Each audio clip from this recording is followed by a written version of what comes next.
G'day, welcome to the stair session. We'll be utilising this over the coming weeks to build the endurance in your legs and lower back, and also, perhaps more importantly, the mental fitness, because this session is repetitive and quite mentally challenging.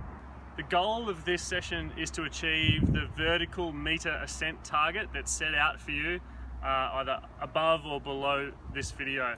All you'll need is comfortable shoes, ideally the shoes that you'll be trekking in, a backpack and weight in that backpack. Now that will be laid out for you in the intensity section, either above or below this video. Obviously you'll also need a set of stairs. The longer the better. The longer the stairs are, the less reps you'll have to do. So once we've found your set of stairs, we need to work out the vertical ascent in meters that you'll gain by doing one flight of stairs. Do a quick calculation by multiplying the height of each stair by the number of stairs in that flight.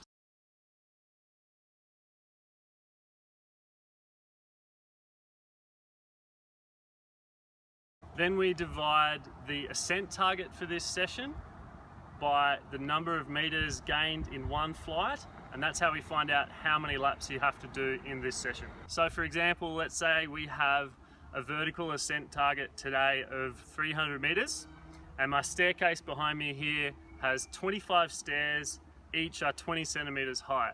So I know that each time I do a flight of stairs, I gain 5 meters. So that means that I now have to do 60 laps of 5 meters each to gain my target of 300 meters vertical ascent. To put this into perspective, the average day of trekking in the Himalayas, you'll ascend 400 to 500 meters. So I can hear some questions coming already, like, Chase, isn't this going to be a boring session? Isn't this really going to suck? Well, the answer is yes, it really is going to suck. But if you want to become a stronger individual, both mentally and physically, you should do something every day that really sucks.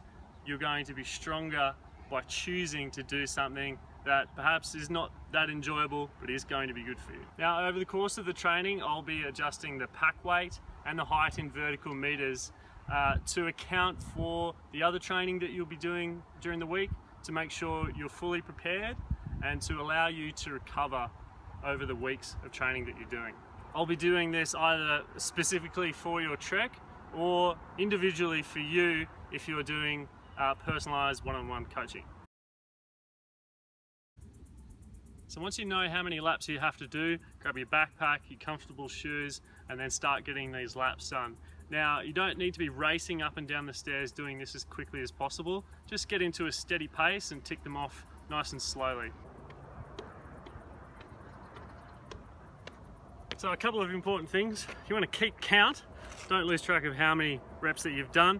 And you also need to be careful on the way down. That's where most of the injuries are going to happen. If you've got handrails, feel free to make the most of them, use them, so you're being safe and under control through the session. The last thing we want to do is injure you in training. So should we use a Stairmaster or a treadmill when training for trekking or mountaineering? Well, I highly recommend that you don't, and this is why. Machines like Stairmasters and treadmills only to train you in one direction, and that's going up. We need to be training the negative contractions or the eccentric muscle contractions that happen on the way down. By training the ascent and the descent, we're going to be working coordination, stability, balance, and those eccentric muscles that we use only on the descent. In my experience, most people report discomfort, fatigue, and injury on the way down the mountain, not up. And that's the most important part. We want to get you down safely and feeling strong and in control of your environment. So training to go down the mountain is actually more important than training to go up. Personally, I choose not to, and I recommend you don't.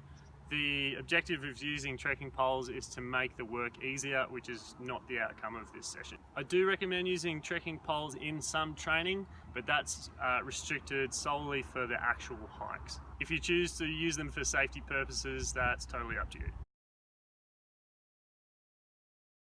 Well, in my 6 years of training people for the mountains, this has only happened once, and it was someone who lived in a very remote community in one of the flattest parts in the world, in Kansas.